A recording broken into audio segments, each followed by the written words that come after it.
Gemeente, goeiemôre. Ons teksgedeelte vanoggend is in Levitikus 19. Ek gaan net die eerste 2 verse vir julle lees en daarna gaan ek oor die gedeelte met julle praat. En die gedeelte begin by vers 1 deur te sê: Die Here het vir Moses gesê: Praat met die hele gemeente Israel en sê vir hulle: Wees heilig, want ek die Here, julle God, is heilig. As jy mens die res van die gedeelte lees, dan lees ons dat die Here hier 'n klomp riglyne gee van hoe lyk die lewe van 'n Christen, 'n klomp eties morele opmerkings wat gemaak word.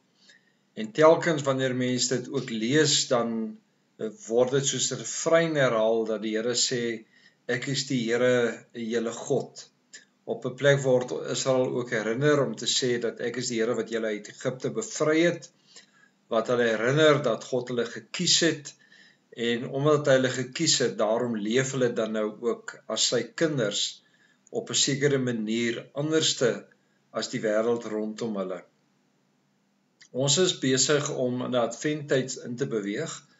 Adventtyd is gewoonlik die Sondag in Desember maand, en die woord Advent beteken om met 'n verwagting te leef, 'n verwagting dat die Here die Messias aan ons sal openbaar, en ons weet dat dit Jesus Christus is. Maar ek wil graag vanoggend hierdie gedeelte met julle lees, want ek dink dikwels praat ons oor God se liefde, God se genade, wat dit beteken dat die Here vir ons gekies het, maar dikwels verleer ons die vermoë om dan ook te sê dat genade uiteindelik 2 bene. Aan die een kant is daar die been om te sê dat die Here ons gekies het, maar dan is daar ook die been van gehoorsaamheid. En Levitikus 19 wil vir ons eintlik uitbring by die lewe van gehoorsaamheid deur te sê, maar omdat God ons gekies het, omdat die Here die ware God en die heilige God is, word ons ook opgeroep om heilig te wees, om soos God te kan wees, ook in die manier hoe ons leef en optree. Hierdie gedeelte herinner baie aan die 10 gebooie. Dit sluit eintlik heeltemal daarbey aan. En hoewel hierso 32 moets en moenies is dit dat hier eintlik 3 gedeeltes uitval, naamlik die fokus op aanbidding teenoor God, dat ons nie ons sal skuldig maak aan afgodediens nie, dat ons die Sabbatdag sal eer. Dit gaan ook oor die manier hoe ons skuldoffers teenoor die Here bring. Maar daarmee saam gaan dit ook oor verhoudings van dat ons nie mag steel nie, dat ons nie met bedrog mag pleeg of met leuen sal lewe, dat ons sal haat of met wraak teenoor ander sal leef nie. Ook die manier hoe ons teenoor armes leef en hoe ons vreemdelinge versorg. Maar daarmee saam ook dan die fokus op die regspraak, om te sê dat regspraak altyd onpartydig moet wees, dat dit regverdig moet wees en dat dit moet billik wees teenoor almal, ryk en arm. Nou, hierdie gedeelte vind plaas eintlik tussen 2 hoofstukke waar daar oor seksuele onheilighede gepraat word. En dan word ons eintlik opgeroep om te sê, maar hoe lyk die lewe van 'n Christen? Wat beteken om heilig voor God te wees? Wat beteken dit om dan te sê, omdat die Here wat ons aanbid anderste is as die ander gode, hoe lyk ons lewe dan? Hoe weerspieël ons iets van die heerlikheid ook van God? En dan word deur 'n klomp goed gesê. Ons word herinner weer om eerbied te hê aan ons ouers. Ons word opgeroep om God te erken as die enigste ware God.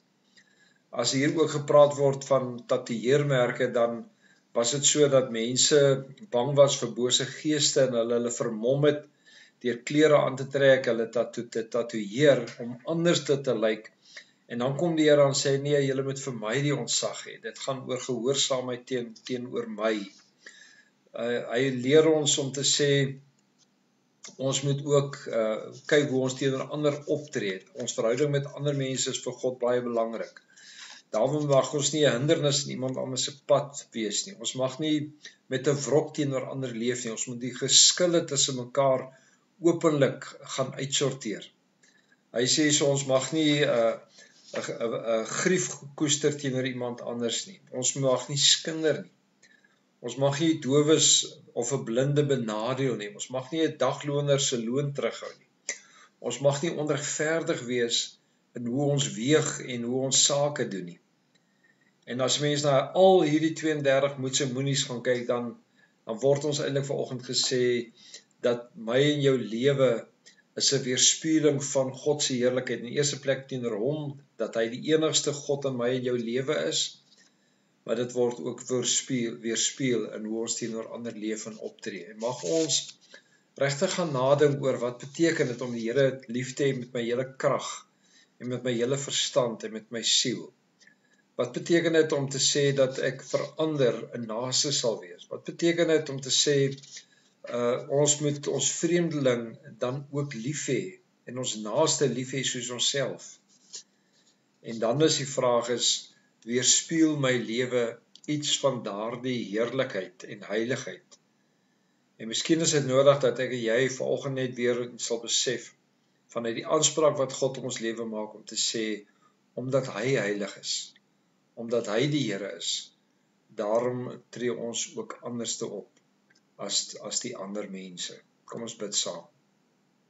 Here, ons wil bid dat U vir ons sal help om regtig heilig te leef, 'n lewe wat afgesonder is vir U, sodat U deur ons verheerlik kan word. Amen.